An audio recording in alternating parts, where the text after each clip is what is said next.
needs the information, maybe I can slid help underneath, provide the able information. to stop it. See, we got Larry Jester here. It says, I have ankle pain and neck pain from past injuries. Think about how many people out there have some sort of nagging injury that they've just had to live with their entire lives, guys. Like, you have no idea how many people are out there that maybe got hurt at a young age playing football or something, and they have to carry the pain through, and they just get used to living with it. And that's not a fun way to live. Belly to back suplex, cover to retain, and Mysterio able to stay alive. So anyways, I do want to educate myself on it.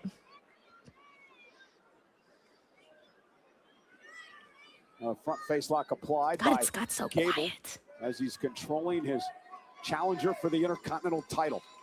And I love this strategy. We got Christina here who says, it's your own stem cells and it's usually done out of the country. I have to have a knee replacement and I wish I would have known that earlier. I could have saved for. You see what I'm saying? I'm telling you, like, more people are living with knee pain than like we realize. And I just started to realize it because I know so many people that have knee pain and knee replacements and all sorts of stuff. Rey Mysterio, Chad Gable up over the top. We got Cyclops here. Says, I'm 40 and worked warehouses and plants most of myself. I can't write on a book on knees and lower back pain. You see what I mean? Exactly.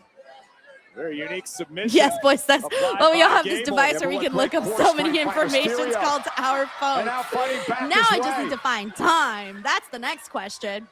Rey now dragging Gable to the outside, but Gable Chicksaw says, I'm sure it's mad expensive. Oh, yeah. Like, that's why Rey Mysterio can get it, because dude's a mazillionaire. Mazillionaire. Driven back to the barricade. I'm gonna bust out Klarna, try and make some fucking payments on stem cell. Picture perfect. I mean, if you can make payments, I don't know if you could, but if you could, that sounds great. Get it back in the ring. A breathtaking Asai. Tracy says, when's the next meet and greet? I have a fun story to tell you. We have one on the next one is the 20-something, but I'm trying to sneak one in before, though. Thank you, Tracy. Enjoying this Intercontinental Championship match here tonight. Gable with his first title defense since winning the gold at SummerSlam against the former two-time Intercontinental Champion, Rey Mysterio. Oh, shoulder first goes Gable. I think Rey may have baited Gable into that situation. Rey hesitated purposely getting in the ring. And a tornado DDT. Plants Gable, center of the ring. Rey looking to win the title. Hook of the leg. Isn't enough. And a kick out at 2 by Gable. We got DC for life here who says, need Rey to win the IC or world title before he retires. Rey Mysterio trying to rally the WWE fans. I don't think another. You think? Gable back to his feet. I would be shocked if they did another world title run with Rey. I was almost going to say no, but the thing is that Rey is one of the most lovable people out there that I think people wouldn't mind, and they would definitely get behind him if that was the direction they started to go into. IC for sure. Definitely IC title for sure. World title, that one, I'm like 50-50 on. Or maybe even a little under 50-50. I think the people would get behind Rey for one last go. Because he'll make a mistake. Thank you, DC for life. And it paid off. Diving headbutt right to the chest of Rey Mysterio. But perhaps Chad Gable forgot. This is Rey Mysterio we're dealing with. Rey landing on his feet again. Oh, no. Favoring the ankle. I don't know if that was a knee or an ankle. We know Rey has had a long history of knee issues.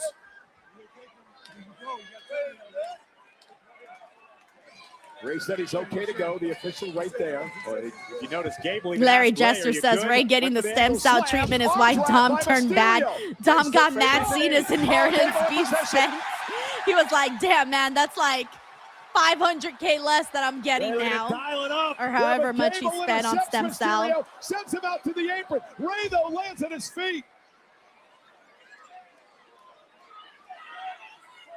Seated senton by the challenger. Gable misses wildly. Wow. Rey caught. Turns it into a DDT. Cover. Gable's I was about to say, keep it going, baby. I don't want to see a finish yet. Keep it going.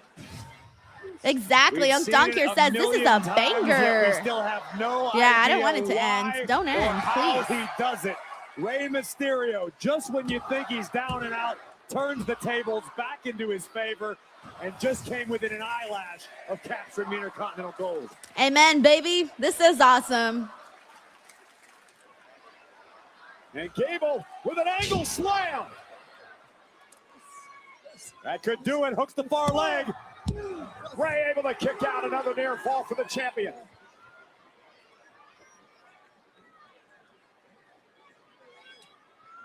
Curious as to what Gable's trying to accomplish here. Whatever it was, Ray wouldn't let it happen. Kick caught Gable, I believe, right under his chin. The champion stunned on the top turnbuckle, and here comes Rey Mysterio. And it's Gable, the champ, fighting back. And now, oh my God! Shit. Ray up on his shoulders. Oh, damn. Slammed his ass. Gable. Cover. Kick out, kick out. Yes, yes. Sorry, I don't want this match to end. Keep it going. Look, fight forever. From a tremendous Never height, stop. Gable delivering Go overtime. the angle slam. I'm trying to come up with new chants here besides fight forever. Chad Gable understanding what the legendary Go overtime. Rey Mysterio's Go all about. overtime is But it's time to hilarious. kick it into fifth gear. Because it makes no fucking sense. Here it comes. This is why It makes no sense in a pro wrestling context, is what I mean. Bravo has him in position. On the leg. He's going for a 619. Booyah. Oh, damn. He caught him. Gable intercepts him into an ankle Oh, lock. What a counter by into the champ. ankle lock. Chef's kiss. Ray making it into Oh, the but ropes here, he's trying to fighting it. hang He's on. fighting it. Turn it around. Gable center Wow. with the turnbuckle. Oh, is he going to do the 619 from there? I think he is. I think he is. I think he is. 619. He is. Oh. Kicked him in. He's going for another 619. Into this place. Ain't no way Chad Gable could kick out after two 619s. Another 619. Two 619s. Oh, shit. Ray, go, go, go, go, go, go. This place is Come on, rocking come on, come on on. their feet. There's Go. one more left in the tank. Do it, Ray. Oh, he got the Gable fucking knees got up. his knees up. Son of a bitch. Oh, and he got the ankle. And he got the ankle. Oh. Nowhere for Ray to go. No, Ray, no. No. Ray's gonna turn it. Ray's gonna turn it. Ray's gonna counter. Ray's gonna counter. Yeah. Oh, he kept it on him. He kept it on him. Ray, do it again. Do it again, Ray. Ray, do it again. Okay. Yeah, yep. Nope, he's not letting fucking Will go. not relinquish the grip. Ray trying somehow to hang on. Oh. Again. Ray trying to Oh. send Gable through into a pinning combination. Gable pulls it into One, one. 2, 3. Oh yeah, he locked it in pretty tight. Once he got him like underhooked, I was like, oh shit, it's over. Oh, that was so good. That was so good. Can we please guys blow up the chat with like flower emojis, star emojis, heart emojis, anything to give these two men praise because holy shit, that was fun. This matchup was what the Holy shit, that was fun. God damn, that ending of will he, won't he? That was fun. That was really fun. Everything that led up until to the 2 619s and then everything after that followed. Oh, that was so good. Chad Gable was ready. Shit, I got a tweet about this one. Followed up by a series of ankle locks, reversals. This one deserves a tweet. Reversals. Gable catches one on Ray, and still.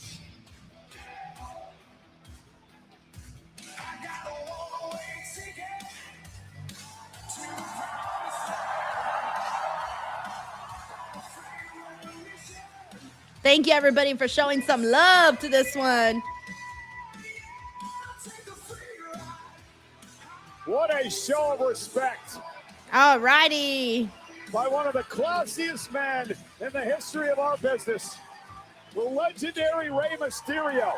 But what a title retention. His first title defense, a success for Chad Gable. All right, guys, good news. I just got a text from my new internet company telling me to confirm my information, and I just did. So tomorrow I'm going to be waiting for them to put my new internet in. East Coast in the United States. That's 3 o'clock on the West Coast, and we have a stacked show Oh next my week. gosh, sorry guys. Hey, J Trip said, he says, why do I feel like crying? Because good wrestling takes you places. Good wrestling puts you on a good high. And that high, ooh baby, it's nice. It's nice. It's very nice. Perez of the Judgment Day. And it's semifinal time of the World Heavyweight Championship. Stephanie versus Roxanne, that's going to be really good. Who will move a step Penta closer Laparca, to very Mexico excited for City? that. It could Thank be you, Big Penta. G, for the It could floating be heart. Laparca. And on the other side of the bracket, we found out tonight that the Uncle AAA Dunk says World match of the year for Cruiserweight Raw so Champion far. Ray Phoenix Dude, will battle Dragon Lee epic. in our Wow, other don't forget semifinal that contest. Javon and Penta. Remember Javon and Penta? Javon and Penta's up there too. Javon and Penta, Ray and Chad for Raw matches. Those are up there. Thank you, Uncle Dunk. Next week. I said, C Clay, thank you for the happy 6 poop. 3 Pacific. Am I forgetting anything? There's probably some more matches, but those are the ones that pop into my head fast. All right, we got like 26 minutes left on Raw, everyone. Thank you, DC for Life, for the makeup brush. I don't know why I feel the need to act these out. James says, new internet, woohoo! Bro, I'm so excited. So excited. Night Wolf says that he will be at Raw next week. I'm excited. It looks like you're getting a good show.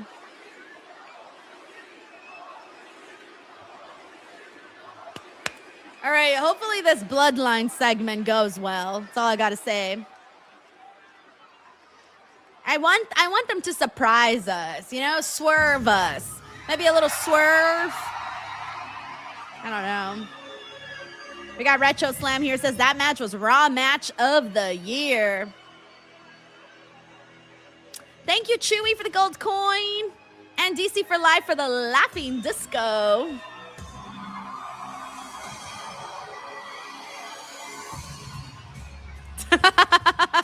Okay, that's hilarious. I said that I want a little swerve.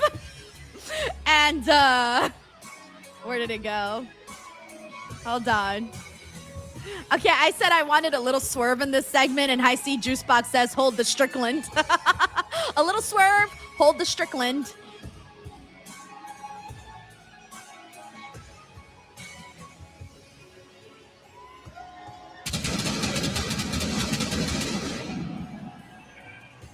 Ladies and gentlemen, Electra Cool says it better be fire, especially following Gable Mysterio. Can't afford happy poop. It's all right. It's all right. It's all right.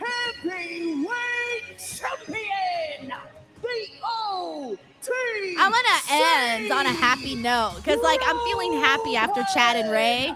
I would like to keep the happiness going. Jey Uso delivers solo. Electra Cool says, I can't believe we live in a world where shit is expensive. Next. I'm dead. That's hilarious. Hey, but it's happy shit. All right, we're on a commercial break. Alrighty, everyone. What up, Fulton Albee? Thank you for hanging out with us. Shout out to Retro Slam, who's here with us as well. We got EC5018 here with us too. All right. Give me a second, guys. I want to do a quick promo here.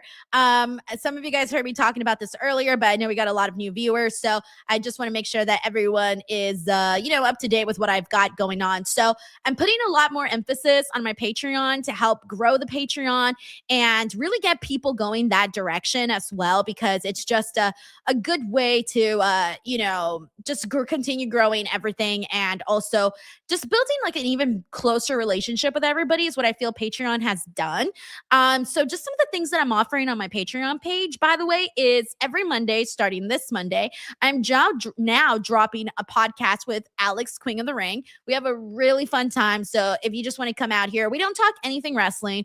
It's all just regular life stuff and just girls and, but it's not like a girly podcast. I don't know how to explain it. It's just about life. Okay. It's just about life.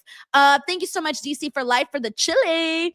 And so it's a really good one. I put the episode up today, the first one. It was like an hour long. So if you guys watched it, please let me know what you think. And then Thursdays, I drop a podcast with Righteous Reg. And that one is also about like literally everything: news, politics, entertainment, daily life, romance, love life, you name it. All of that is covered in that pod with me and Reg. So you kind of get like a female male perspective. It's really, really cool. Then I also do virtual virtual meet and greets every month. So what that means is I hop on video and people hop on video too. So I see your face, I hear your voice, I see you. We bond for a few minutes. We chat about wrestling. We chat about what you guys got going on. Like literally the most random things, whatever it is that you've got going on. I've chatted with sports with people. I've chatted about home life with people. I've even met people's relatives on these. Like legit, it's very fun. And we got that going. Sometimes I also drop early previews of videos, not previews. I drop early videos of videos on Patreon. So I do a lot. So if you guys want to check it out, go to patreon.com/Denise Salcedo and go and follow. So go join that. Also, any tier gets you into the meet and greets in case you guys are wondering. All righty. And now we're back with the Roman Reigns segment. Xavier Wilkins says, hey, Denise, who's your next interview? I can't say, but I do got... Jacob Fatu. What can I say? Hold on. I'm trying to think of what I can say. I have one interview, but it's embargoed until the end of the month. So I can't drop it until the end of the month. But I do got a pretty big interview coming up at the end of the month. Monday the 24th, I think, is the day I'm dropping. Monday the 24th? Yeah, Monday the 24th is the day that I'm... Monday the 24th. So next Monday, I'm definitely dropping a nice, fun little interview. I don't know what I'm dropping this week. I don't got anything this week. Hopefully something pops up. Fingers crossed.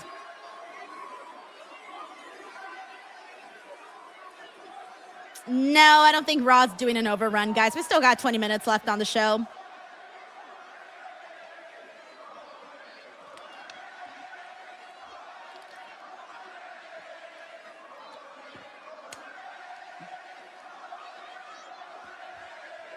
Johnny T says, Fatu's arms look so huge. I know. Christina says, I've never been so excited about someone else's internet before. I've never been more excited to have a man show up to my house. Fucking frontier man. Get to my house quick. I'm going to be in the window looking for him. Where are you? Where are you? Frontier man or frontier woman, I should say.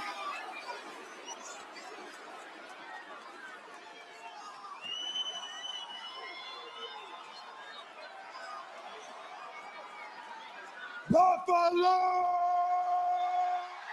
Acknowledge me.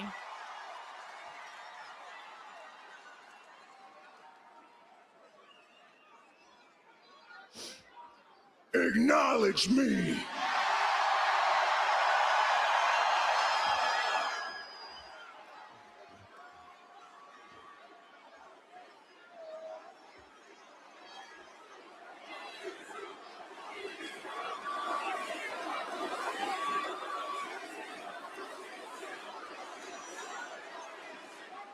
We could sit here all night and let him go.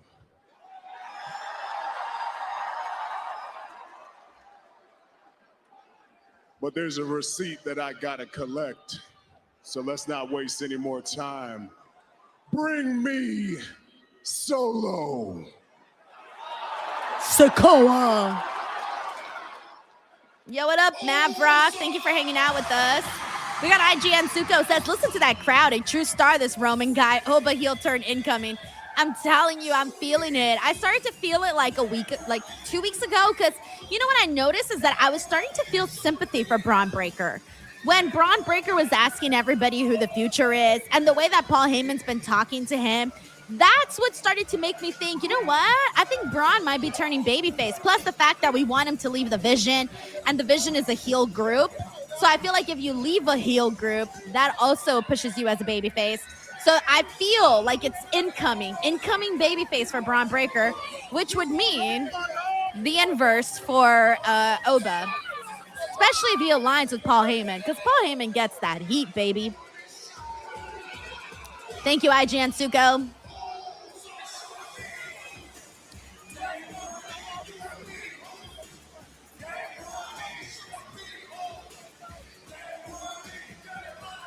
I don't even think I know the words.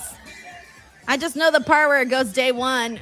It's just me, but all the fast part, I don't even know. Day one. Oh, I just realized it's you and me, Oos, now. I I've been singing is just me oos the whole time still. I have not been singing this song the right way as of late. It's you and me, oos. Yep, I've been singing the song the original way, the old way. There you go. We got Infamous Very Loco says Solo is laying it hard that he ain't happy, so something has to happen. I hope so, Frank the Tank. Aldo McNaught here says Solo gives them all the spike. Hopefully, but that's kind of hard though because he's outnumbered 4-1.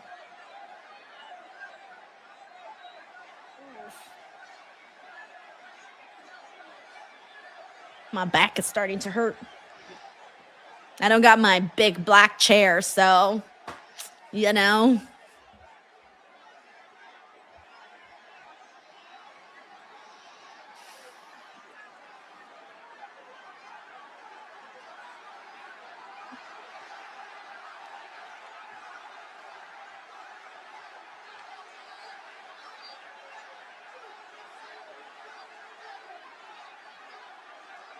Damn, Roman looks so mean. I would not want to be in a staring contest with Roman Reigns. They can say whatever they want. I don't care. Just the sight of you pisses me off. Pew, pew. You see, I said this before. I'm a blessed man. I have I agree, everything David. that you could ever imagine. But some say I'm petty. Some don't understand how I can hold receipts for so long, but how could I not with you, Solo? Almost 3 years ago, I think now. It was on Raw, the premiere of Netflix. Oh, yeah. Yeah, Tribal forgot about Combat that. I beat your ass in. Oh, yeah, I forgot about that. Yeah. But maybe you forgot. I don't know. forgot. So we put a little something together to remind you. Thank you, PS Daddy 12 for the GLHF. Gracias, gracias. If Roman beats me, Honestly, I kind of needed this takes recap this video. back I'm to not me, even gonna lie. I will acknowledge I him. kind of forgot half of this, so. That's if he can take these back.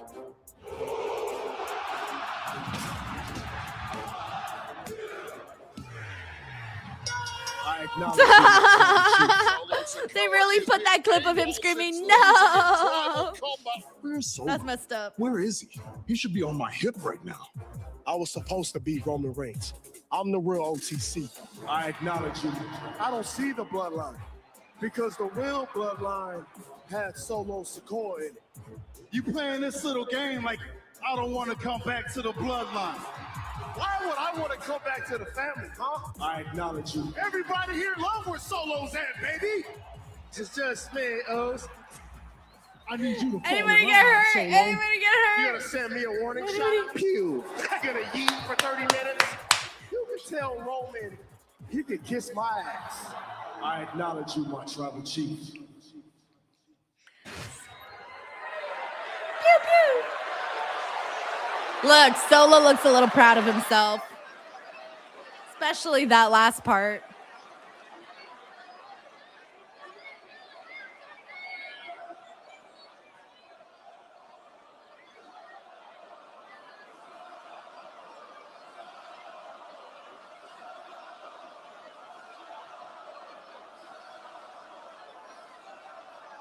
You see, Buffalo, they may think this is funny.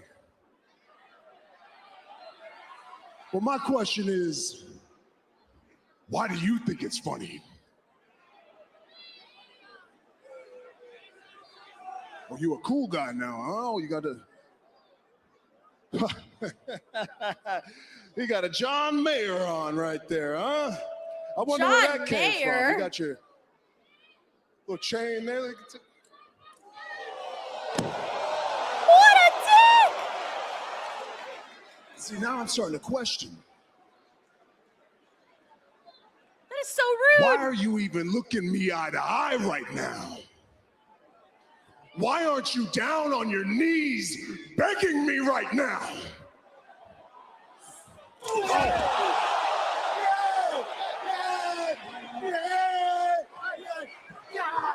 Wow, almost thought he was going to be the help. We were so wrong on that one.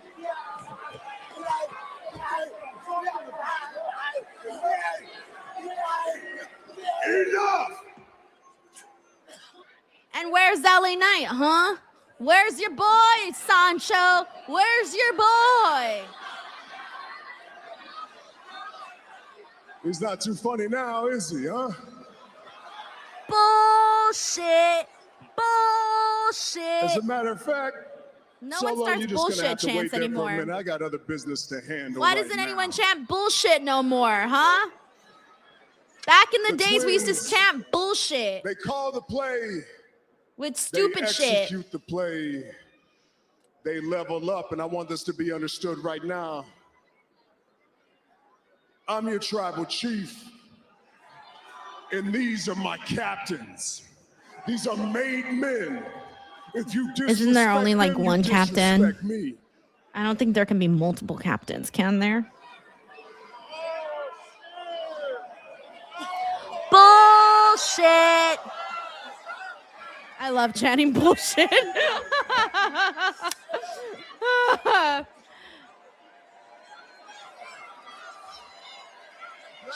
Roman Reigns shill. Wow. Wow. I swear, if Jacob Fatu right now, like, can't believe him. I had hope for you, Fatu. I had hope for you, Fatu. Okay, Fatu's looking a little, wait. Fatu looks like he has a little remorse in him. Y'all see his face? He looks like he has a little, remorse. Look at him. He looks like he kind of regrets it a little bit.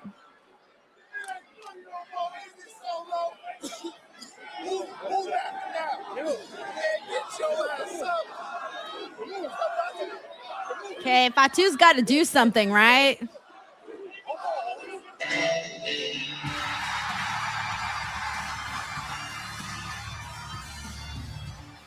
I hope LA Knight comes out with a weapon. There's like 4 guys in there.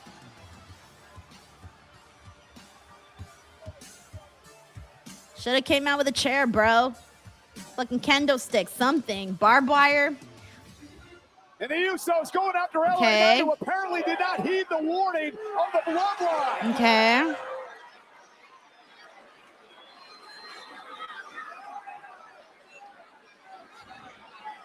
Dun, dun, dun, dun. Right there. Oh, and Jacob from behind. Wow, Fatu. Fatu really just fell in line, bro. Can't believe it. Now he's just Roman's bitch. That's crazy. Fatu, you used to be a man, bro. What happened to you?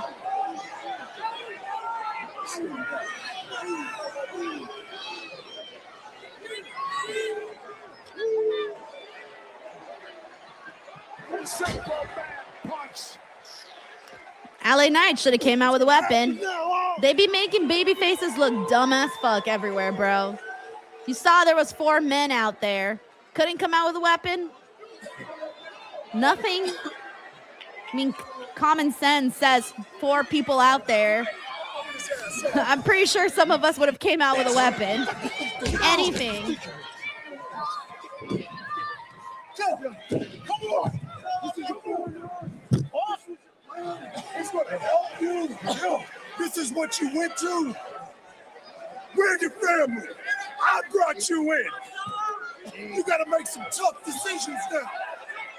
And then I shouldn't have to do it. You do it. You dragged his ass into this. Now you send him home.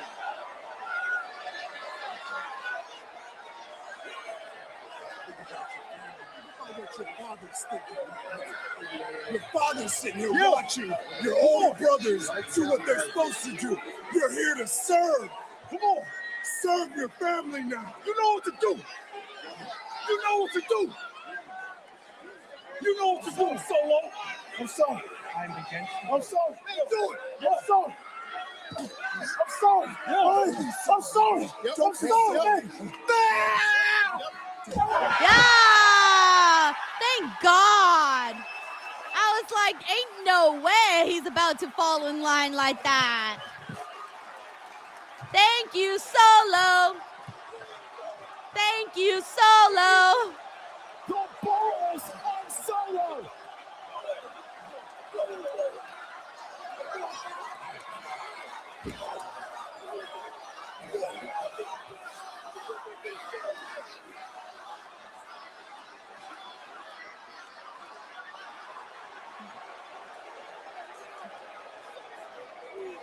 Solo Sikoa made his pew pew. He might as well go all the way. LA Knight, BFT.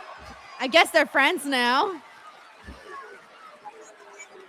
Solo driving Jey into the barricade. A defiant Solo Sikoa. Despite his older brother. And Jacob's just standing there. The chief. Pew pew pew. And LA Knight and Jacob fought two face to face. They gotta do like a little, I'll tell you guys later.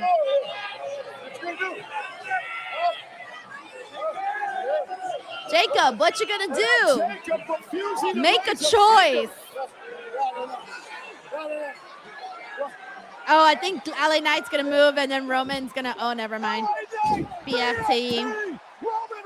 Wow, they're gonna let LA Knight lay out Roman Reigns. Wow. Can't believe my eyes. Oh, Jacob looks like he's liking this. Bro, they got Jacob Fatu in the fucking cuck chair, just watching all the action and not doing anything.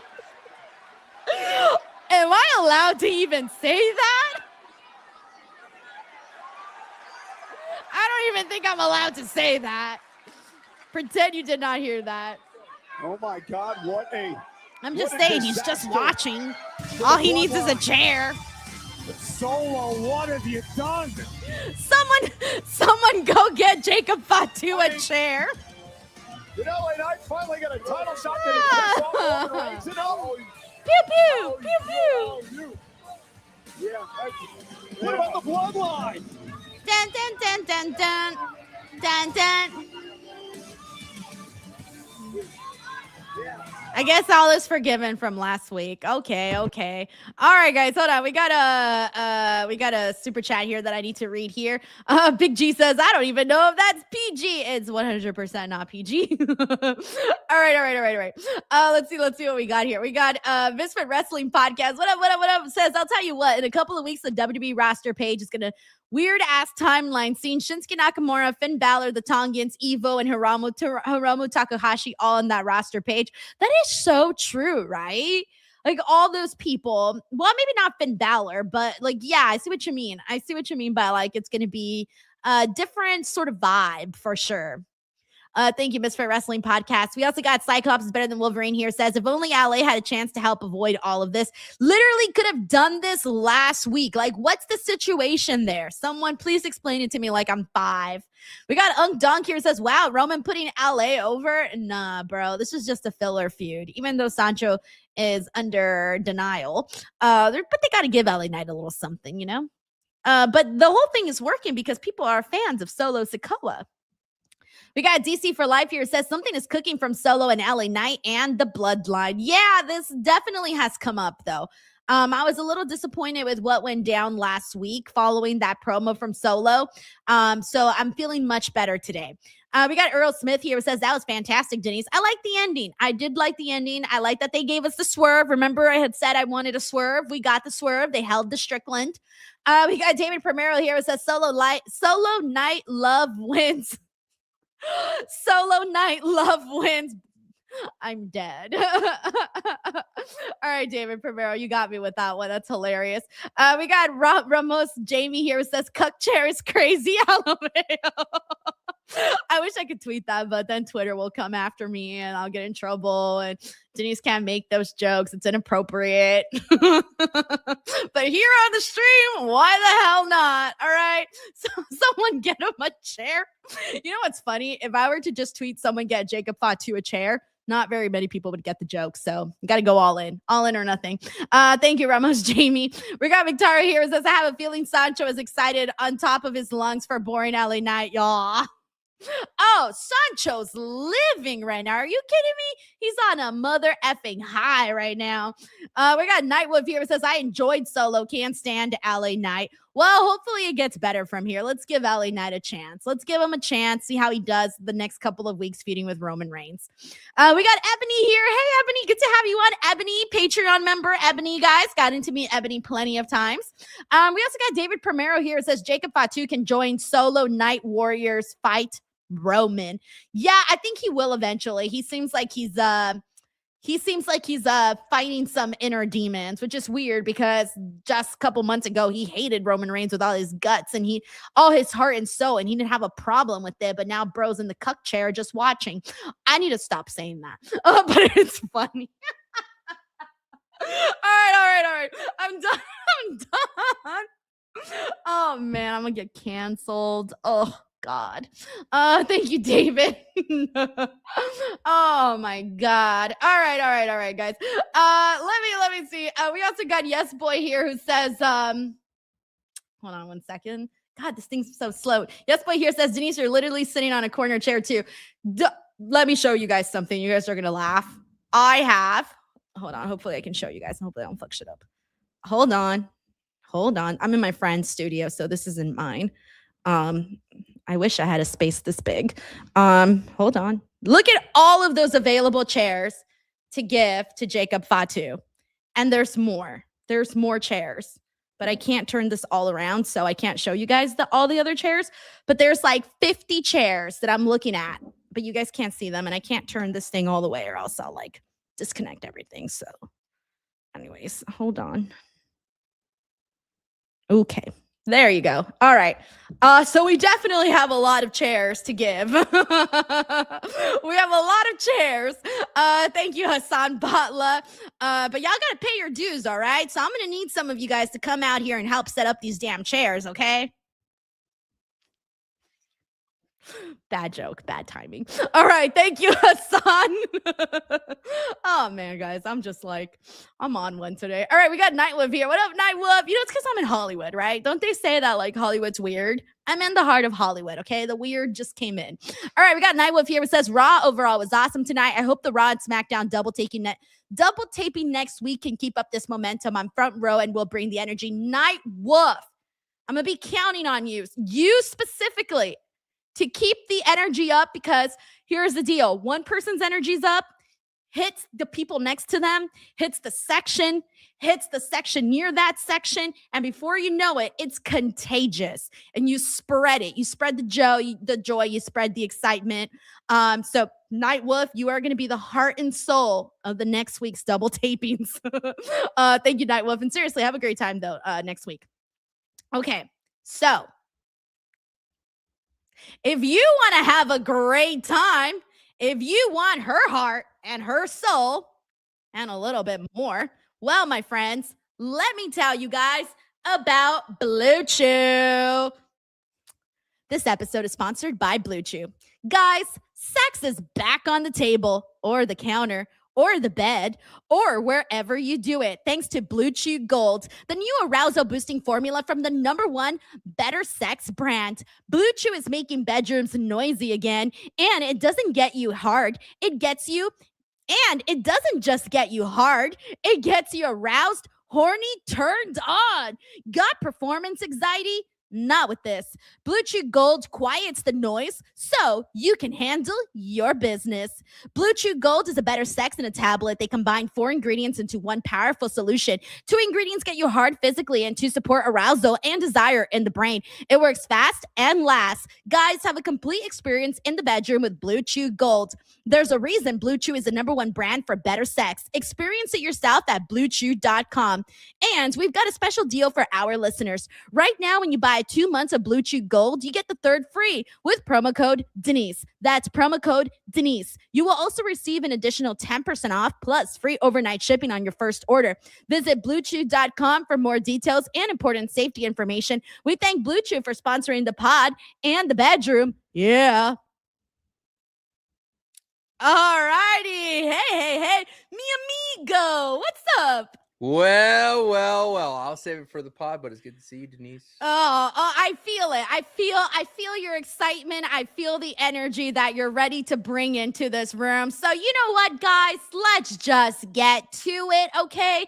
You're listening to the Raw Post Show. It is Monday, August 17th. I'm here with Sancho West, who is riding on a high because his boy, LA Knight, laid out Roman Reigns, came out to help Solo Sikoa after Solo Sikoa refused to fall in line and freaking Samoan spiked Roman Reigns. Meanwhile, Jacob Fatu was just in the corner watching all the action. Someone should have brought him a chair. And Blue Chew. What can I say? What can I say? It's been a long time. The proof is in the pudding. I don't have to be the delusional one that I've been called for so many years throughout the internet wrestling community. I knew for the longest time, a lot of people knew for the longest time, that LA Knight was due. And if you just trust him and give him the ball, he can deliver. And then the moment when he hit Roman with the BFT and started getting chants for LA Knight, and then he stood over him, tall, by the way, amazing, threw his Walmart watch and said, I got about 10 of them, and walked out of the ring. I don't know what can you say? I mean, yes, is Roman putting LA Knight over and Solo? Absolutely. But it is clear as day that there is some motion with LA Knight and Solo Sikoa. Yeah, can we please give some more credit here to Solo Sikoa? Because at the end of the day, this whole thing, Sancho, is to boost up Solo Sikoa. Okay? For sure. Don't get me wrong. I love Solo. Solo, the buddy cop adventure, LA Knight, great. Solo Sikoa, I thought they would hold on a little bit longer, right? I thought the tease, when we wanted to see sad Solo for a little bit, but you just could not contain the firework of Solo Sikoa. You could see him beam through the shades. It was awesome. But now I have a couple of questions, though, here, because last week I had mentioned that LA Knight was being kind of messed up to Solo Sikoa, and he left. He didn't want to help him out. We would have never been in this situation had LA Knight helped him out last week. So explain this to me like I'm 5, Sancho. What is going on between the friendship, I guess if I can call it a friendship, between LA Knight and Solo Sikoa? Why now? Why today? Why does LA Knight suddenly give 2 shits about Solo Sikoa when he said himself last week that it was a one-time thing at SummerSlam? Explain that to me. He looked at him and he felt sorry for him. You saw that little backstage moment? He felt sorry what he did to Solo. He let his boy down. But that wasn't his boy. They're now boys. They said, hey, man, appreciate you having my back. Oh, I got your back. It's the Solo LA Knight show. It's interesting. I hope Royce Keys is still part of it. You know, I thought Royce Keys would make a return here, but I think that WWE is all in on LA Knight and Solo Sikoa. I think Solo Sikoa delivering those past 2 promos and everybody wanting to see babyface Solo. This is the WWE's pivot. They easily could have put Solo fall in line, but Solo defining the bloodline, defining Roman in the face of both Jey and Jimmy Uso, the new captains. But it's also really great is that there is a powder keg in the corner, like you mentioned. Jacob Fatu seemingly looked like he's about to swerve on everybody soon. So I like it. I think the implosion of Bloodline is quite fascinating to see, in the powder keg moment is definitely LA Knight with the BFT on Roman tonight. Why do you think Jacob Fatu is so conflicted, though? Because to me, this is a different character than what we were seeing from Jacob. Because before, Jacob was this loose cannon. He didn't give 2 shits. Just a couple of months ago, he was doing the Tongan death grip on Roman Reigns and had him looking like he was suffocating for air. And he was more than fine with that. Then he has to fall in line. He has no choice. He joins the group, and all of a sudden he is devoted to Roman Reigns. I don't understand where that all switched for him. It's almost like we just had to accept it. And now suddenly there's a question mark there. So I'm like, which is it? Does Jacob Fatu have some sort of identity crisis, or why can't this man make a decision? Why couldn't he do what Solo Sikoa did? What is going on here? Because they convinced Jacob that, without Roman calling the plays, that the family wouldn't be the family. They wouldn't have all this historical wealth and lineage secured through Roman Reigns. So Jacob was fed that, and he believed it. He does believe it. But what's interesting is he does what Roman says, and that gets him in trouble. Roman said, don't touch LA Knight. So, all right, he didn't touch him. So then Roman's going to be like, how come you didn't help me? He's like, well, brother, you told me not to help you. And at the same time, he's getting clowned out by Jey and Jimmy. And I just like that it's simmering. It's going to boil over at some point, and Jacob's going to get the same kind of jettison. I just thought, like I said, Solo was going to get a longer stretch, but that pop was still loud as mess when he spiked Roman. That was really, really solid. I was so happy because I was so afraid that they were going to neuter Solo Sikoa that the way that they did to Jacob Fatu. You got to understand this, Sancho. I don't think you understand. I was a Solo Sikoa hater, and I didn't like Solo Sikoa. I didn't think he was bringing his best foot forward. I wasn't liking that they were having him act like little mini-me Roman Reigns. I wasn't a fan of that. But once they let Solo Sikoa be himself, bro, I have been laughing about his last week's promo on Monday Night Raw for days now since it happened. I've been pew-pewing left and right, okay? I've been doing the whole, hey, everybody hurt over there? Because it was hilarious. It was good shit, and it's getting a lot of attention. So I was so upset last week when Jey Uso defeated Solo Sikoa. I was so mad because I thought to myself, there's no way that WWE isn't seeing the potential here with Solo. Like, this is what they've wanted for Solo the whole entire time. Like, they kept trying to get him over, and nothing was working. The MFTs were sucking us dry every week. And now here we are in the place where they've always wanted Solo Sikoa to be, and that is over with the fans. It is finally happening. And so I was thrilled when we had the swerve and that he actually went out there and Samoan spiked Roman Reigns. I love that because I love a man with a backbone. I love a person with a backbone. I don't know if what you said is a bad thing that Solo and MFTs were doing. Anyway, Denise, Solo has always been that guy. That's the thing I want to tell you. He's always been that guy. It was always in there, though, but it hadn't came out, though, Sancho. It had flashes of it. There was moments of it where he would mock somebody. He would what was it, Motor City? He mocked Motor City for a while. I got 2 tickets, one for me, one for him. There was so much of that. And I think like what the WWE is realizing is when it was confirmed, because the WWE doesn't do anything unless the crowd believes in it in person. And I think since the crowd's behind it, I think this is a surefire bet. If, let's just say, people were still on Roman's side after Solo got beat down, he was getting tongue and death gripped. If they were still on Roman's side and they didn't like Solo spiking Roman, if they didn't like LA Knight BF teaming Roman, that's not the case here. It's like the crowd, maybe because we're rehashing Bloodline, because it was interesting because I was watching and I was like, Roman hasn't changed ever since he lost to Cody. Like, there's no difference between Roman before and Roman now.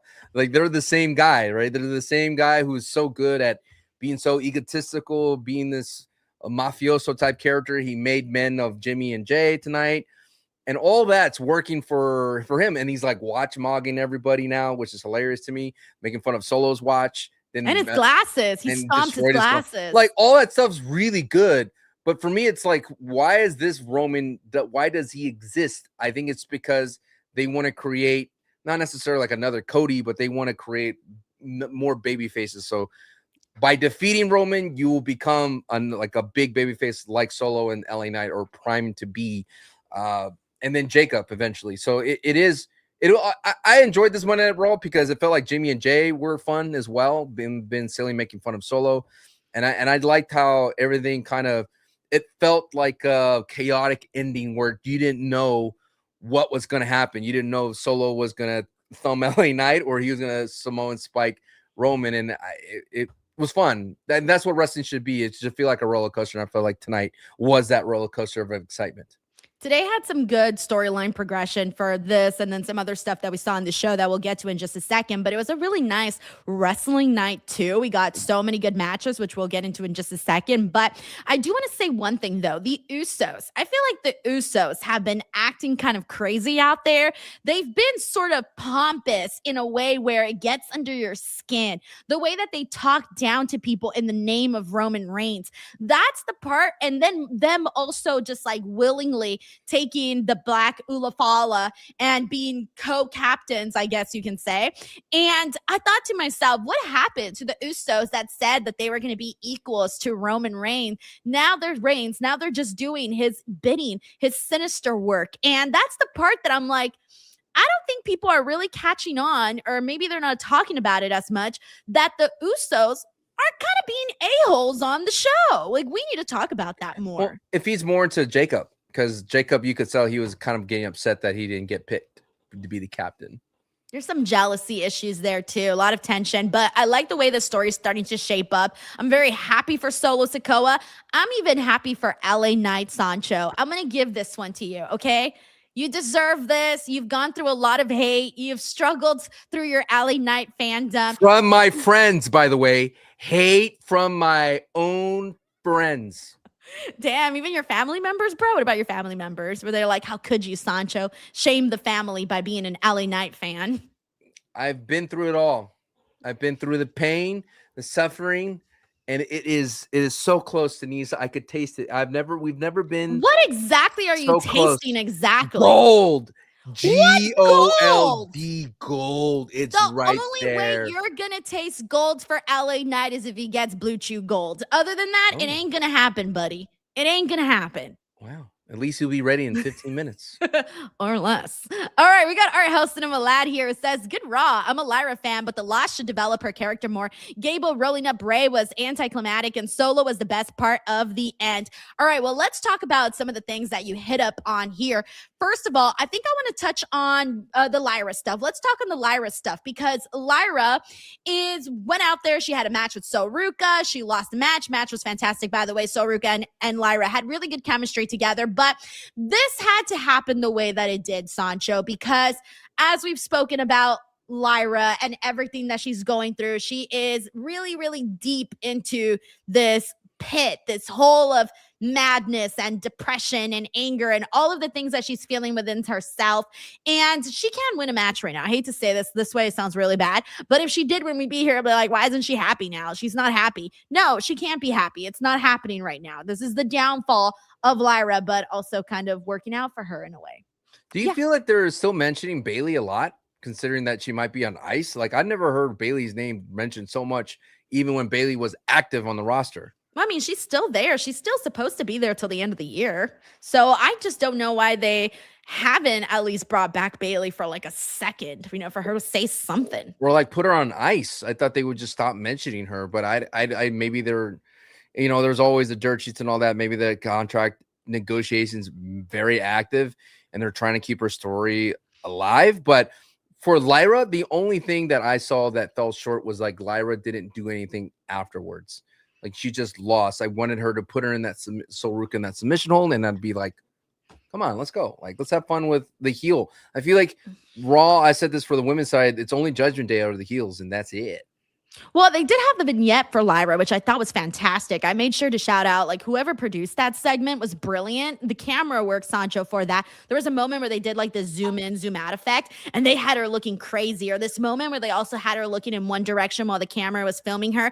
Oh, they made her look super cuckoo. It was fantastic. But Yeah. I think you're right, though. Like, afterwards, I would have loved to see Lyra being like, maybe grabbing her hair, feeling a little bit like, what is this? I'm so mad that this happened. So yes, but they do have something here, and they need to continue pursuing this because I think the fans are genuinely interested, and I think Lyra has started to get even more comfortable with the character. I'm seeing it every week. It seems to improve, but now it's just a matter of, okay, who's going to be the next person that aids her tortured spirit? Like, where do we go from here? That's the question, because I genuinely don't know where she goes after this. Does she just continue losing matches? Does she get into another personal rift with someone? Does Bailey eventually come back? I don't know where this, like, what is the end game? Well, will she ever go back to babyface in your eyes, or this is it? I don't think they should for a minute. I want them to really tell a long, lengthy story here, because I feel like this is really making Lyra more, in a way, just more popular. I think she's more popular now than ever before. It reminds me of Mankind, because that vignette was like she was in a boiler room almost. And I remember when Mankind was first showed up in the scene, he would rip his hair out. And I thought that was creepy as mess. I've always liked those kind of like creepy, misunderstood characters, that kind of stuff. Oh, I eat that shit up. We got Call Me Juhan here. It says Sancho's loins must be tingling. Are they, Sancho? Well, they are, but what was the rest of that super chat? There was like 3 things in that super chat. There was 3. The other part was Chad. I want to talk about Chad Gable. Chad Gable and what do you call it? Rey Mysterio. So that right there, Sancho, I gotta tell you, I loved the finish. Not only did I love the match, but I particularly loved the finish, because the moments where we were seeing the 2-6-1, the moments leading up to the 2-6-1-9s, and then afterwards, like rolling in and out in the reversals of the ankle lock, and how Rey Mysterio couldn't get out of the ankle lock, and he kept finding new ways to like somewhat get out of it, but Chad Gable kept holding on, and of course Chad Gable, won and all of that. But I genuinely think that this was, and I had a lot of people saying this, that this was one of the better matches, or the match of the year for Raw. I threw out Penta and Javon as another favorite for Monday Night Raw, but Chad and Rey, I think today they showed that when two guys that really know wrestling, at the end of the day, they tend to press certain buttons that a lot of other people can't. I do feel that Rey is due for a title after that match. Didn't the crowd wanted Rey to beat Chad there for a second? Oh, yeah. Oh, I thought he was. I even thought to myself, oh my God, they're going to have Chad Gable lose the championship already. And usually I'm more like smarter about this kind of stuff, right? Like, I don't buy into this type of, oh, this person's going to win. No. You can usually tell. It's usually right there. But this time they successfully made me fall for the idea that Rey Mysterio could actually win here. And honestly, why the fuck not? Like, he should be Intercontinental Champion again in the future. I'm down with that. Yeah, that's what I think. Like, that's the positive out of all this. I thought it was a better match than Penta versus Gable at SummerSlam. The SummerSlam thing had that emotionality to it at the end, and then had root beer mug at the very end too. But at the same time, this is what Chad Gable is really good at, and is telling, ring psychology, performance in the room set. They have the Avalanche Olympic Slam in there too. There were so many great spots, and Rey is timeless. And if you could tap into Rey, when Rey gets into that point, and when Rey wants to prove that he can still go, you get a lot of great matches out of Rey. I think he's still, people ask me like, when is he gonna retire? How many years? I was like, dude, he's a luchador. Luchadors go on forever in AAA. And then they asked me as well, and I ask you, Rey's final match would probably be against his son, but would you rather have that in AAA or in the WWE? Honestly, I don't think I have a preference. And the reason I say that is because, and this was one of the things I wanted to point out too, was that during this tournament, and this all ties in together, is that during this tournament, to see who's going to face Roman Reigns, I've been noticing that all of the AAA guys have, for the most part, been losing to the WWE guys. And I'm like, okay, guys, first of all, this isn't a partnership between AAA and WWE. WWE owns AAA. So I want to start to see them put some of those guys, give them a little something, surprise me. Now, that's not going to happen. I feel like we're too late now in the tournament for that to happen, because we're going to go to Penta and Rey. And if they don't do Penta versus Rey, that's going to kind of be a little irritating, whatever. So I feel like now we've made our bed. Let's continue it on. There were some moments where I think they could have surprised people, but they didn't. But all this to say is that AAA is also part of WWE. They own this now. So give them the big moments. They've been showing out, man. They've been showing out. Look at the 2 shows that we got coming up. They moved up to a bigger venue. We're having Roman Reigns, appear on this. Like, you see what I'm saying? Like, there's just a lot that they're doing, and I think they should keep on doing it, though, instead of kind of forgetting that this is not just a partnership. No, this is an ownership. I see what you're saying. So where do you want Rey to wrestle in his last match, in AAA or WWE? Like I said, I think wherever. If they did AAA, I would be fine with that. If they did in WWE, I would say awesome. It would hit harder in AAA, because like the way Like I could see Ray doing that speech and people would listen to him more than they would in the WWE. Like they would give him time The and respect would be there even more, I think. it would hit harder. And if we're in some random town and you hear the what chat for Ray. But no, I just feel like Ray could go another 5 years at this pace. I don't see him slowing down. And for him to put on that performance with Chad Gable, that shows a lot of respect for Chad Gable too, that Ray is willing to put his best efforts into that match. So overall fun match. And I think Chad Gable shouldn't lose for a while, but he needs a new theme song so badly. Oh yeah, big time. That's been one of the things where like you kind of want to get excited and then something reminds you, oh, the second the song starts playing, you're like, damn it, we're still with this. Oh shit. We got Rare Gamer 99 here. Says Sol and Lyra need a title feud. Chemistry is 1000%. It is there. It was a clean, smooth match. Thank you, Rare Gamer.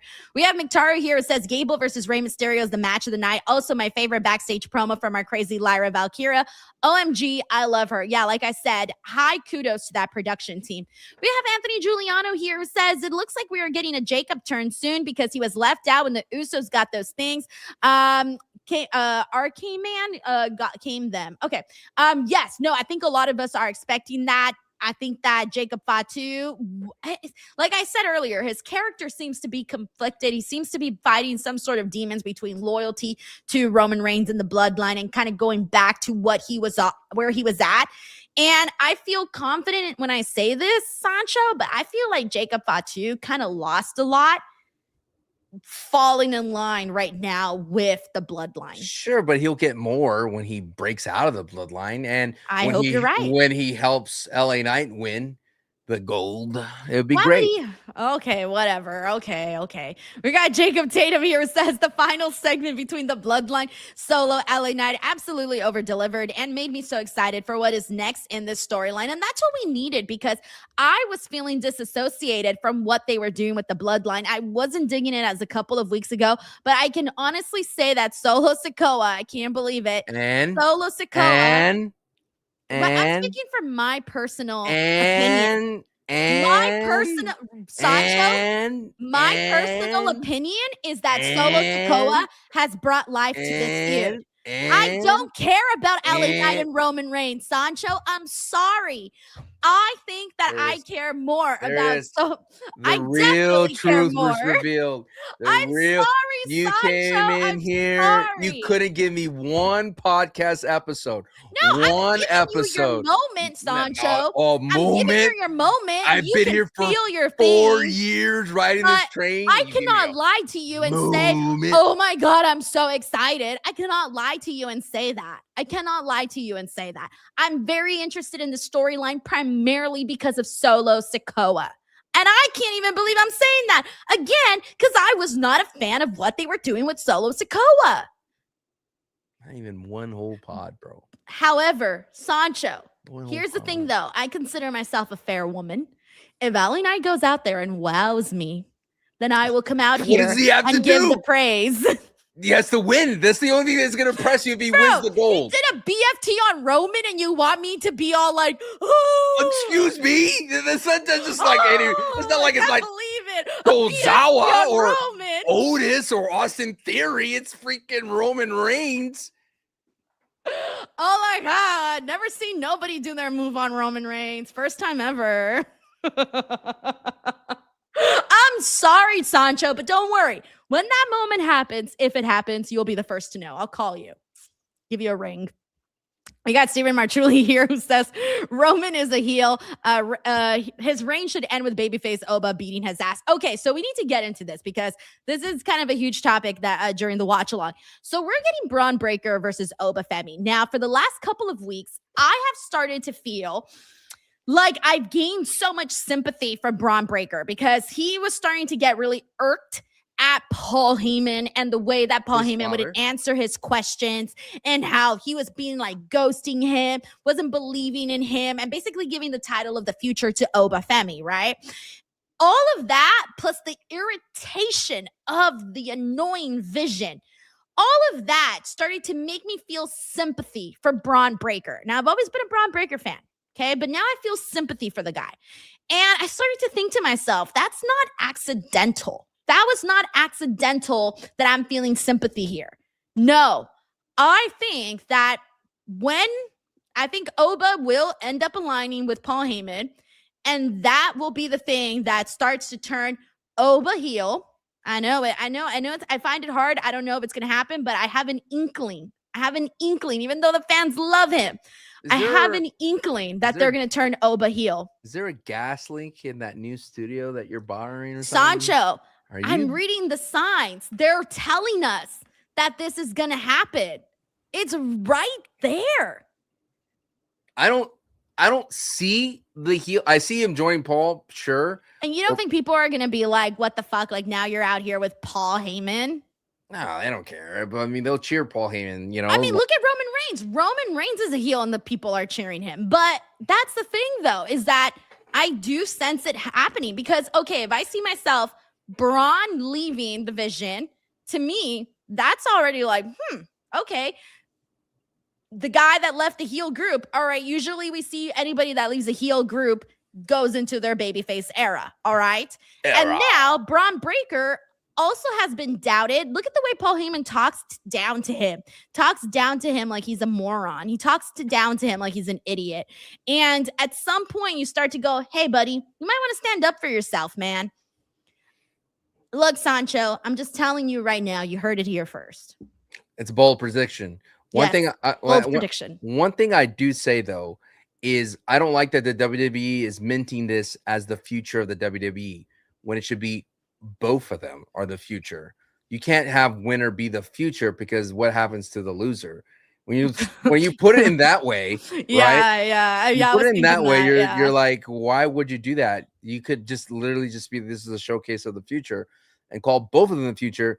But what that means to me is like. Because they have shareholders, Sancho. Apparently, you can only have one guy for the shareholders. Braun Breaker needs this win a lot more than Oba. Yeah, exactly. If Braun wins, great, he's the future. But Oba could tank that L. I think he can tank it. I think with the way you mentioned the Vision woes and the downward spiral of losing Paul Heyman, I don't know how can you book Braun Breaker to be back to the state of like he could be the future again unless you make him a Steiner. And I know that's like they're not gonna do it. Did you not see the Triple H clip from Unreal? They're not gonna do it. They're not gonna do it. But if they do it and bring back Scott Steiner, I think that will speak volumes for him because he tried to find a surrogate father in Paul Heyman. Why not bring his uncle in there? And if his uncle could be an amazing presence, that'd be great. I like Haku and the MFTs. There's so much possibilities for Braun Breaker and Oba Femi, but I think that the WWE is trimming the fat so quickly, and we're too lean on this to call it the future of the WWE. It's a mistake, and I think they're going to pay for it for years to come. If this is, I think it's not going to be. It's going to be a DQ finish anyway. If you want my early prediction on that match. Yeah, no, I think the second we all found out it was going to be at Sunday night's main event, I think we all realized, okay, this is going to be some DQ, no contest bullshit is going to happen, whatever. You're not going to get an actual clean, legitimate winner during this. I mean, Paul Heyman said it himself. They're shareholders. You want to build this up to a massive event. It ain't Sunday night's main event, bro. I'm sorry. Was that a dig at another promotion? When he said we're the greatest promotion ever, blah blah blah blah. No. When he said like we can't just have a match impromptu. Oh, see, I didn't no build up. I didn't take it as a shot to AEW, but now that you mention it, maybe. I don't know. I didn't read into it like that. He said we have shareholders. AEW don't have shareholders. Yo, F the shareholders. All right. Anyways, we got Nightwolf here who says, after seeing that ending, you would think Roman would show up next week and keep the momentum on this feud, but nope, he's skipping next week. Because he got hit with the BFT, my guy. At least he's going to sell it. That's good. He got hit with a BFT. He's going to wear a neck brace. Alrighty. We have, thank you, Nightwolf. We got ND Animation Enthusiast here says, nah, I've been saying this for weeks. I used to be a big fan of the Usos until now. Bro, they're kind of, I said this on the watch along, and I hate to use this, but they've been a little annoying out there. Been acting a little crazy. Yeet. I lost a little bit of respect for the Usos. They said they acted like they were going to be equal to Roman, and then they just went back on their words on that. And they just fell in line and now do his bidding. Yeet. Jane Gwynn here says, is it me or are the Usos acting like the Bucks did? I don't see it like that. What do you mean? When In what regard? when they're acting like the EVP Bucks, Young Bucks, maybe. Remember how No, obnoxious they were? the characters were very different, but obnoxious, yes, because they were obnoxious as the EVPs. I- But they were funny though, because it got fun. Actually, it got funny when they were broke though. That's different. I like when they were the founding fathers. That was a fun. Anthony Giuliano here says, with Zilla on NXT, how long we have until he joins Jacob in the bloodline? I don't think they should rush it because Zilla's still pretty green, and I think that they need to let him take his time on NXT. Thank you, Anthony. We got Jacob Tatum here. Says, how long do you expect Zilla Fatu and Cruz Montana to be in NXT? What is next for Lyra Valkyria?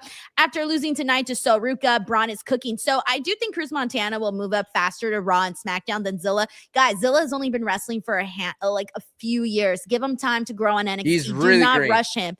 Yeah, He's do super not green. rush him, because I already know what the conversation is going to be, because a lot of people haven't actually seen Zilla Fatu wrestle, and He's they're rough. going to be like, oh, that's how, like, they're going to be a little surprised, but you guys got to give him time. He's got a lot of potential, a lot of energy, but he is green, but you guys got to give him the time to develop. Do not rush it on NXT, please. He's super yeah. green, super rough around the edges, but max potential. His Superman Samoan spike is so nice to see. Because when I was watching his indies just to get a sense of him before, this was like when he was first showing up, he hasn't put it all together yet. Yeah, and that's not for that's what developmental is for. I do see Cruz Montana moving up that ladder a little faster, getting that NXT championship, getting the Raw, SmackDown call up, whatever it is. I do see that moving a little faster for him, but you got to understand Cruz Montana has many years of experience as a professional wrestler. And then as for what's next for Lyra, I just mentioned earlier, I really don't know what her end game is right now. Thank you, Jacob. Jacob, next time leave something about LA Knight, please. Thank you. Oh my gosh. We got Dave Cost here who says, tuned into Raw and a pro wrestling show broke out. Javon, JD McDonough, Dragon Lee, Lijo de Dr. Wagner Jr., Gable Mysterio, Lyra Soul, all fantastic matches, breath of fresh air. And they've been doing that. Have you been noticing that, Sancho, that it's been like that the last couple of weeks? I tweeted out 3 matches is not enough. And look at us now. We got all the matches. You're welcome. Thank you, Sancho. Yeah. Still, again, Dave, more LA Knight. Thank you, sir. So yeah, all of these matches were fantastic. We talked about Gable Mysterio, Lyra Soul. How did you feel about the other matches that we saw here? Anything that really stood out to you in terms of like the work rate? I mean, I like all the AAA guys. I think they're fantastic. I just feel that them not winning didn't do anything better for them. It's like, sure, get them on Monday Night Raw gives exposure to them already. It's their first opportunity. You had what's his name? El Fiscal, doing what his dad did years ago. That's great. I'm surprised Dr. Wagner Jr. lost so easily to Dragon Lee, considering like he was a champion. That one could have been a AAA. surprise one. That one's where they could have gone the other way. Yeah, I would have loved that, right? Mhm. And I felt like, La Parka advances, but he's not gonna beat Penta. I feel like, and I said this in my watch party, and I asked you this: would you just rather have a build-up between Penta and Rey Phoenix? Yes and no. Yes, the more because I contenders? like a good story, and it would give Penta so much, like, what a boost, right? Right. But at the same time, a little no. I wish we could have both. A little no, only because I do like for example, Rey Fenix made his Raw debut today, and he looked fantastic. And I like all these guys getting to perform on this big, massive stage. For sure. But it's a yes and no.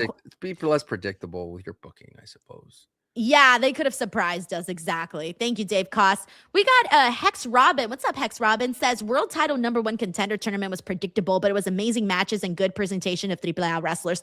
Amen, Hex Robin. I think that's where we all sort of fall with, is they've been really entertaining. It's added so much more.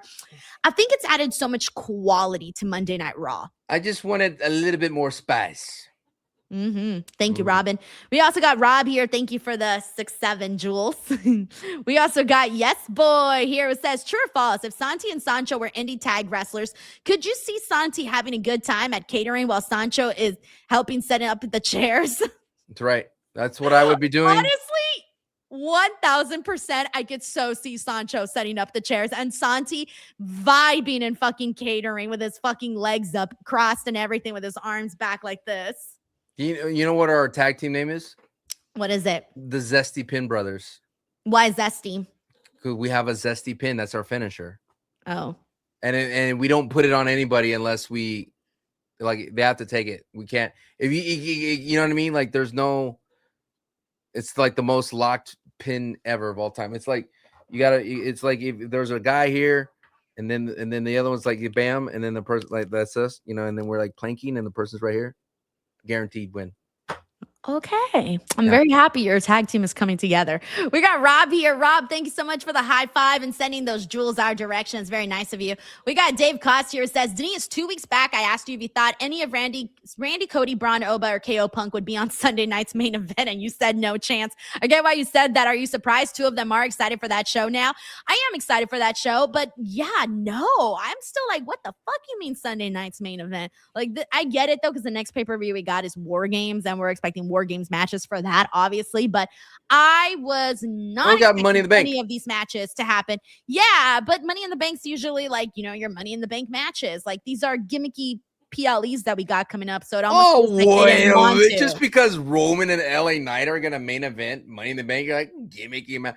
See, no, do you see because we have Money in the Bank ladder matches. Do you see the hate that Sancho just I meant protrudes out of you? gimmicky in the sense that there is a theme for the night and the people tune in for the theme of the night. If people watch War Games, Survivor Series, War Games, Did he or not? the War Games. Did he not Money in the interview Bank. you or something? Is that why you hate on him or something? Like, what is it?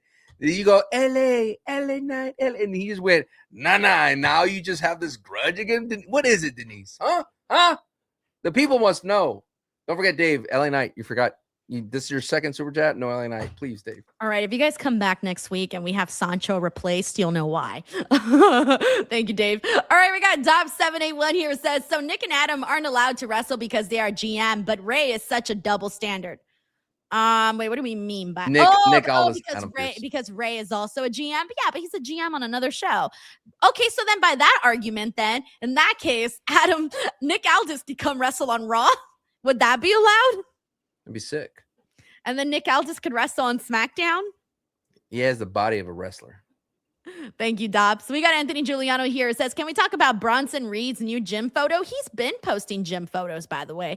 Looking good. I'm really excited for Bronson Reed. He's one of my favorite dudes on Raw.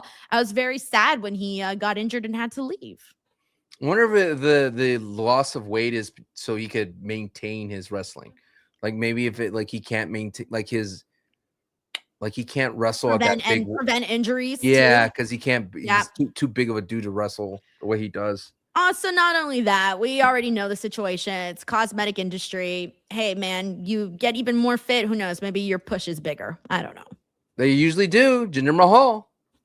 Thank you, Anthony. We got your boy KJ here. It says, as a solo fan, the main event segment was money. Hey, Denise and Sancho, just checking in as I get ready for my flight to New Orleans tomorrow. I can't wait. That Oba Braun match is gonna cook. Hey, your boy, you're going to NOLA. Have the best freaking times and have some beignets, bro. Hey, Sancho, have you been to New Orleans? Hell yeah. Nothing like getting a hurricane. Oh my God. What's a hurricane? Oh my God. It's a delicious drink filled with a bunch of alcohol. Oh, see, I don't drink, so there's something tall and strong. Make it a hurricane before I go. You would be set right for the night. No, I live that straight edge lifestyle, Sancho. And you know what straight edge means? I'm better than you. Wow. Wow. Best in the world. Yes, I am the best in the world. All right. Put a Pepsi tattoo on my arm. You would go with the arm. Okay, wow. Might as well. I'm doing the gimmick, you know? Dye my hair blonde, get a little Pepsi tattoo. No tattoos on you, huh? No, I have 0 tattoos. Okay. I have 0 tattoos. If LA Knight wins gold, you should get an LA Knight tattoo. I think if you should get an LA Knight tattoo. No, did you see that Stephanie McMahon tattoo that guy had on his back? No, what? I didn't see this. Yeah, you gotta watch the What's Your Story podcast. Oh, okay. Okay.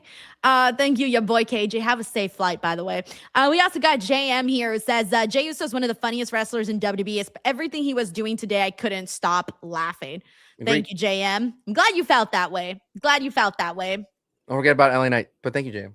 We got Mike here who says, can we give props to Roman for that segment? I mean, Roman does well in all his segments, though. No, Mike. He's Roman Reigns. Mike, you're LA Knight. You're forgetting LA Knight again. Come on. He's Roman Reigns, bro. He's good in everything. All right. We got to give some flowers to some of the other guys. We got David. Thank you. We got David here who says, should Solo Night Warriors cost Roman the title in Mexico City with Penta winning? Also want to get rid of the Usos and have another return instead.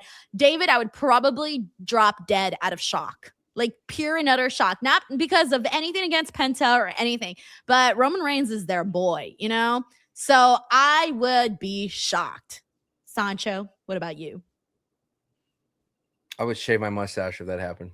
You're gonna shave your mustache? Is your mustache like trademarked? You'd be surprised when this bad boy is gone. No one listens to a word I say. I could post anything anywhere, and it's always like, "Where's your mustache?" Are you serious? Dead ass. So it's your identity now. It's part of who you are. Part of my branding. Yeah, it's like Oba with his little beads, you with your stash. Oba with his dreads too. I've been sure if Oba shaved his dreads, people were like, "What?" Like, who's that? Yeah. We got Saeed Din here. Thank you, David. He says, WWE claims to use analytics similar to sports teams on who to sign and push. And for the past year, they've done an awful job. Cass, Keys, Corbin, Over, Dom, Javon, Mello, etc. Makes zero sense. It's stupid. Yeah, I mean, look, I don't know why they make certain decisions that they do. I mean, I've been out here talking about, I don't understand some of the things that they use or decisions that are made. But yes, I do understand that. From my understanding, like, they know like minute by minute, who gets people clicking into their show, who gets people clicking out of their show, things like that. And at the same time, I think that's why they limited reactions, because it was skewing perspectives. Because if I was a wrestler and be like, wait a minute, my segment that got reacted to by Denise and Santi and Wheezy and Conman, look at all the millions of views they got on their pages. But when you go to WWE's page, I'm not getting all those views. And then it kind of creates all that discrepancy. So if they could channel everybody into one thing in WWE, they could always focus on WWE numbers versus internet numbers, which can be inflated in their mind. And I think I'm weird, because I feel like if you're seeing someone get buzz amongst the fans, that's obviously I know, but they don't control that. They don't control that. Again, like if you saw Santi's face, you watch it and then, oh, I actually like Santi maybe having, or you have the opinion, or me have an opinion. We could skew it. It's the same thing about Karrion Kross. Karrion Kross started to get over with the internet people, and then they were like, no, we don't see it. Like I could see Karrion going in there like, look at my numbers, look at my YouTube channel. Well, that's what he wanted to do, but they didn't allow him to do that when he was trying to renegotiate his contract. It was just, here's what here's what we've got. You either sign it or you don't. Right. And Karrion was like, where's the numbers? Show me the numbers. And Karrion goes, I have these numbers to prove to you that I'm getting over. I have these numbers to show you. And he's like, I deserve more time. And I think that WWE, when they limit creator and reactors, I think they were just trying to control the numbers from. Has there been an update on that? Or are they still taking down accounts? I don't know. Santi's like on his 6th account. The hell if I know. Oh my gosh. And then I think I haven't posted reactions since forever. So I stopped posting reactions months ago because I didn't want to lose my accounts. I think was like, fuck that. Mini Portable has lost her IG. Yeah. Did she ever get it back? Nope. Not yet. But I think they are pushing Cass so Javon could overcome Cass. So it's not like Cass is being pushed for a title now, but I think Javon. I don't know. This could either be to finally tell a story for Javon Evans, get some meat in there, or it could be for Big Cass to level up, because I do see Big Cass going for some sort of title. And I do think Corbin's there so Trick and Mello could raise their level and get them over, as because I actually like Corbin. He's a no-nonsense heel that he's not trying to be cool. He's not trying to draw. He's just wrestling, and I like that for some reason. We got Munatami says, Denise looking like Triple H. What the fuck you mean by that? Munatami, again, I like LA Knight. What do you mean by that? You're the gamer. The gamer. Hold on, Munatami. It's all about the game, and how you play it is out of control.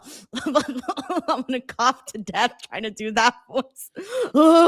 Is the person you're borrowing the studio from there? Like in No, he's not here right now, but Okay. he's almost coming back. He is in Malibu right now. Okay, no, I'm just saying because like you're. But you're he kinda- was here. He was here on Friday though when I was here, and he heard me do my whole business. You know. Yeah, but you're kind of loose with it. You know what I mean? That's what I noticed. What do you mean Like, I'm loose with it? like you're not like embarrassed that you're in someone else's house, you impersonating Triple H. I'm out about it. Sancho, this is my job. I don't get embarrassed anymore. I have been on camera now for like over a decade. If I still got embarrassed, we have issues. Yeah, but you should be because the way your takes with LA Knight are embarrassing. My takes with LA Knight are embarrassing. Mine? Yeah. We need to do something, everybody. All right, we got Dave Cost here who says, Sancho, which near fall you going to bite on more? The first BFT near fall, the second one, or the solo interfering one? You know, before Roman wins. I hope, Sancho, you almost need to do a reaction for that day because I just know for a fact WWE's going to put you up on their freaking screens. I got to make sure not to wear any kind of logos. You know what I'm saying? Go for it. All right. Thank you, Dave. We got Jacob here who says, are you enjoying the storyline better between Javon and Big Cass so far? And what is next for both after their feud ends, in your opinion? LA Knight needs more respect from the #1 hater, Denise Salcedo. Damn, Yes. Jacob fell in line to Sancho Mania. That's Shit. right. Everybody does. Bam, bam, bam, bam, bam, bam, bam, bam. When it comes crashing down and it hurts inside. Bam, bam, bam, bam, bam, bam, bam. I've been on camera 10 years too. I'm not embarrassed. And Yeah, it hurt yeah. my friend. and You're it at hurt least in my your pride. own home. But yeah, Do this in front of your wife, Sancho, out here All the shilling time. LA Knight. all the time. I wear the shirt to bed. Hey, babe. Oh my gosh. I am enjoying the story with Javon and Big Cass, but I wouldn't say I'm like crazy about it. But I guess my hope for it is that it benefits both sides. I want to see Big Cass come in here and really stir things up, really make his arrival noticeable, right? And he has so far. But I do want to see Javon. I want to see him man up a little bit. He's getting there, but someone told me that they were in attendance. Shout outs to Philly. He was there in Buffalo. He said Big Cass has some aura in person. Oh, he does. I mean, he's a big dude. Yeah. He's got the aura for sure. Can't teach that. Thank you, Jacob. We got Dave Cost here. Says, even though there's 0% chance there's a finish at Oba Braun and Sunday night's main event, I'm happy they're doing it. I'm very pro get these names in the ring and showcase them. P.S. Move Lyra to SmackDown for Jordan and Julia. Nah, we got way too many ladies on SmackDown. We got to keep the ones we've got on Monday Night Raw. Move Jordan to Raw, please. Yeah. Maybe move Jordan and Julia to Raw at this point. And yeah, I'm with you too on the whole finish stuff. So yeah, thank you, Dave. Let me see what else we got here. We got Dave Dead and Sesh here who says, what's LA Knight's favorite kind of math? Yeah, plus yeah equals yeah. What now? This is why I failed math. That's the super chat of the night right there. Yeah. Do we have that segment? Congratulations to Dead End Sesh for the super chat of the night.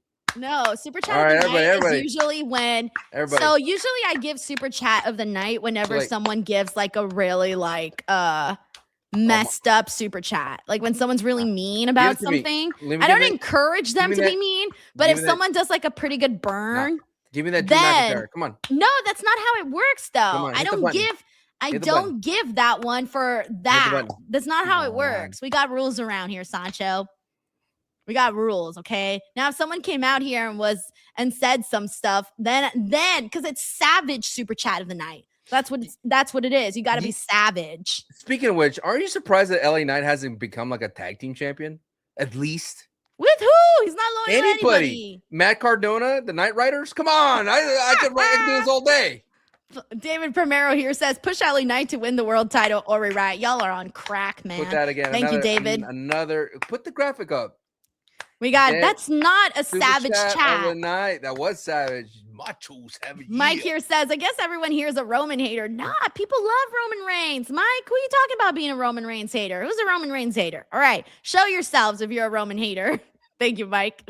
We got Dave Costier who says, guys, Rey Mysterio is almost 52. How in the world is he able to do all that in such a high skill level? Where does Rey rank at all time for you two? Oh, Rey ranks very high. I don't have like a specific ranking list, but he ranks very high primarily because he changed the sport and he is a generational name. And sometimes I don't think he gets all the credit in the world that he deserves. And dude got stem cell. I was talking about it earlier, man. I need to learn more about stem cell because it clearly is working. And if I was a stem cell company, I would hire Rey Mysterio as my spokesperson. He's top 50 for sure, but he's a deadbeat dad. Top 50? Yeah. Oh Lord, save the youngin. What All right, thank you, Dave. Put him in, I don't like top 25. It's getting close there at that point. I would definitely be in top 25. Thank you, Dave. You're lucky I'm not going to take the time right now to make a whole ass list. Let's do it. We got nothing else to do. Oh, man. We got your boy KJ. Is Prince Albert in your top 50? Fuck no. Your boy KJ here says, I truly appreciate you guys for real. Love, I'm going to get a beignet once I land for show. I'm going to be lit for a week in NOLA. Might need that drink Sancho was talking about. Where do you get the hurricane at, Sancho? I got it at this place that's like in the French Quarter district. And it was like a hot dog Bourbon place. Street. Yeah. So it wasn't at Bourbon Street. No. I don't know where it was. It was like off somewhere. But it was a hot dog place. And they had hurricanes there. Had about 2 and I was set. Thank you, your boy. We got the Juan G show here. Says Denise thinks she's a good girl, but nah. She's a Roman level heel. Yeah. She is the heel. I'm the good guy. Heels have more fun. And heels, they're gonna have fun. I like that. We should make a song like that. Thank you, the Juan G show. We got Sin City Saint here. Says, I stand with Eric and Conrad. Roman is overrated. Yeah. Damn, guys. Damn. Yeah. I don't think Roman is overrated. Okay. I have to disagree with that. The dude has a whole fucking fan base and he puts on a lot of great main events. I wouldn't say he's overrated. That's not giving him credit where credit should be deserved. I would say Roman made wrestling cool again. Like he really did. Thank you, Sin City Saint. Alrighty, with that being said, we got one more big thing that we need to talk about, and that's the women's stuff because, oh my God, Stephanie Vaquer, Liv Morgan, Almost Becky forgot about Lynch. all that. I know I had to go back on my list because there was a lot today. Stephanie, Liv, Becky, how are you feeling about what you saw here today and how this is all culminating? It felt very formulaic. It felt very basic compared to everything else that happened on Raw. It's, babyface comes out, heel comes out, numbers game, Becky comes out, they don't see eye to eye, then the Judgment Day come back and then they take out everybody. So there was no Becky could have came out sooner. She kind of left Stephanie out there getting attacked for a minute. I mean, at the end of the day, then you go who's going to be the third? Who's going to come in with Becky and Stephanie? Or they're just going to 2v3 the entire thing? Raquel, for some reason, being stuck in this. She has the IC title. She's not doing anything with Lyra and Sol Ruca. It felt like hey, we're going to have this open up Raw, get Stephanie Vaquer. She cuts two sentences. Out comes Liv Morgan, and then she does the long promo walking towards the ring, which is my pet peeve. And then you finally get there, and then they fight, and then the numbers, and then it's just too you could be much more creative with those three, especially talented with Becky Lynch there. And I'm hoping for more. I'm hoping we get something unique rather than just brawls out of the ladies. But I do like it, though, because it has been physical. I love the tension between Becky and Stephanie. And I've been in this vibe or in this space where I just want to eat this all up, right? I want to see Stephanie and Liv. I want to see Stephanie and Becky. I want to see Liv and Becky. I want it all. That sort of thing. I want it all. I love all of the shit talking that's been going on. And I do like that they're getting physical. And even Becky taunting Stephanie back there. We're almost always switching up because when I see Liv and Becky, I cheer for Becky, right? Mm-hmm. Then when I see Becky and Stephanie, I cheer for Stephanie. So it's like I keep switching up depending on who's interacting with who. And I feel like the storyline is keeping me on my toes because I'm like, oh, I don't know what's going to happen next. And if I turn this corner, all of a sudden this person gets involved. Now we're going to get Roman. Now we're going to get Roxanne versus Stephanie. And I thought, oh, nice. Because, Roxanne was laying it in on her today with those punches. And now, hey, Stephanie's going to get the chance to, give her some of her medicine back next week. But that's my thing. Like, I think for where it started, I wish it was Becky just versus Liv, kept it as that simple. Liv and Becky. Liv finally gets a solid win over another person like Io Sky, Becky Lynch, and then out comes Stephanie Vacata to be her big opponent. No, I think they need so the layers in the storytelling here for Raw. Like, we don't got that much women, Sancho. They kind of had to incorporate everything here. And I like that it's adding all of this different animosity with everyone here. I love what they're doing here. I want them to keep doing what they're doing, and I want them to continue finding ways to level it up. And here's the thing, because Becky Lynch is part of this feud, I trust it a lot more to succeed because Becky is in it. Like, Becky's at this point in her career where she's really got a handle on things in terms of what she wants when she's out there and the vibe that she brings. And it comes through, man. It really, really comes through. And that's why I kind of trust it a little bit more. And like, even Liv Morgan drove me crazy today. I couldn't believe it. I love Liv Morgan. I'm always cheering for Liv Morgan. And this time I was like, I can't believe Liv Morgan said that. When she said she didn't care about the women of the past and she didn't care about the women of the future, I thought, damn, Liv's out here being a hella heel. Even me as a Liv Morgan fan, I can't cheer for Liv right now after these comments. What? And so all of that is really generating interest from me. I love what a heel Liv is. I love what this is bringing out of Stephanie. There was things that she said today where you almost forget that there's the language barrier. I almost feel like I don't even hear it anymore. And I do like what they're doing here in the story that they're telling. Yeah, I just think when you shove all the ladies in one segment, it's like you're eating up the mid card and Roxy, and you put it all in one little chunk. When they do need to be better at that. That I do agree with. You could have chopped it all up, and like I mentioned, have Raquel doing her stuff with the mid card, like as she's supposed to be as the IC title holder. And then I don't know. I just when Liv and Becky started, I was like, yes, this is perfect for Liv. And then with Stephanie, we don't need you. You're like the only person who said no, Stephanie. What's wrong with you, Sancho? I wanted Becky versus Liv. Mind you, you were also the person who didn't like Lyra's character either. Establish Becky and Liv, to give Liv a big win over Becky, a former world champion, so then Stephanie could beat Liv and then give a bigger win over a dastardly heel versus Liv not wrestling. I think that's my problem at the end of the day. Liv is another week without wrestling. She gets physical. Just put her in a match, please. Well, they're leaning into it now. Like, that's it. Like, they're leaning into it. Like, that's not going to happen. They're leaning into this whole thing. Put her in a match. That's why they had her go out there and say the things that she said today. And that's within their eyes, like, it's making her a bigger heel, that she just doesn't care, that she's not going to go out there and defend this title and all of that. We got Dave Kotz here, says, real talk and jokes aside, Denise, do you personally think LA Knight will ever win a WWE world title? I'd like to say yes, but the youth movement is here. If it doesn't happen in the next 1 or 2 years, I don't think it'll happen. Thank you, Dave. Sancho, what about you? If we go 2 years from now and he's still not a WWE champion, world heavyweight champ, you honestly still think there's a chance after 2 years? Yeah, look at DDP. All right. Okay, that's fair. Okay. Thank you, Dave. We got Astro Waves here. It says, crowd was great tonight. There were some pretty loud chirps from the fans at Liv Morgan about her song and Reign. Oh, I bet. She's starting to get under people's skin. Trouble. You heard some of it actually come across on the TV. She had said something and I forgot what it was, but someone responded and it came through really loudly on the television.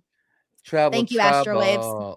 That's me. We have David Primero here who says Roman is overpushed, overhyped, overrated, and now on the floor. Yeah. David, what? Yeah. Turns out we do got Roman haters then. Thank you, David. We got SRT Bad Brains here. It says, since LA Knight and Matt Cardona have the same chances of being world champ, putting them together as a tag team makes sense. LA Knight Riders mount up. SRT Bad Brains 90. Congratulations, my friend. You have won savage chat of the day. Then you got to do the face. Now that Sancho is deserving of a savage chat of the day. Pretty savage. Same chances as Matt Cardona. Ouch. That was a fire segment, by the way, with Matt Cardona and Gunther. I was like, thank you, SRT Bad Brains. do you like seeing wrestlers wrestle in jeans? Not so much. It doesn't drive me crazy, but it's fine. I'm not going to sit here and argue about them wrestling in jeans or not. We got Anthony Giuliano here, says, I'm surprised they don't do 3-on-2 handicap match. They could take them. I think they could take them. I actually wouldn't hate that idea, Anthony. Yeah, I kind of like that. Let's just bury Roxy even more and Raquel. Great. Oh my gosh. Well, actually, I feel like it's more so for Raquel because Raquel's a champ right now. She's you an wouldn't IC even know title it. holder. I know. I keep forgetting she's champion. That's what I've been trying to tell you, Denise. I heard you, but I'm not talking about her right now. I'm talking, well, earlier I wasn't talking about her. I was talking about Liv, Becky, and Stephanie. Now I'm talking about Raquel. And yeah, it's not looking too good right now. They kind of keep forgetting she's champion, but hey. And I'm still waiting for Roxanne to eventually turn on Liv, but I think it's coming. It's coming. All right, but you know what else is coming? The end of this show. Sancho, tell the people where they can follow you, support you, and check out all your work. I was just checking the numbers. Solo's little thumbing of Roman, 572K impressions already. Nice. And speaking of Zilla, 5 million views. For his debut? For his debut. Oh, nice. That's within awesome. like 48 hours. So the bloodline never going anywhere, chat. They're going all the way to the top. And standing at the top is the one and only.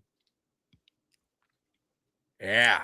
Thank you so much. You can find me at all things Sancho West, Sancho West Wrestling on YouTube. And you can also find me on X at Sancho West. Follow me there because I actually post like pictures and thoughts throughout Monday and Friday. So I actually, keep up my thoughts. And I posted one about Gunther and the new meme, and I got a lot of views. And I posted the one about the 3 matches on SmackDown, and I got a lot of views. So. Sancho said, I post my thoughts. Are all thoughts your own?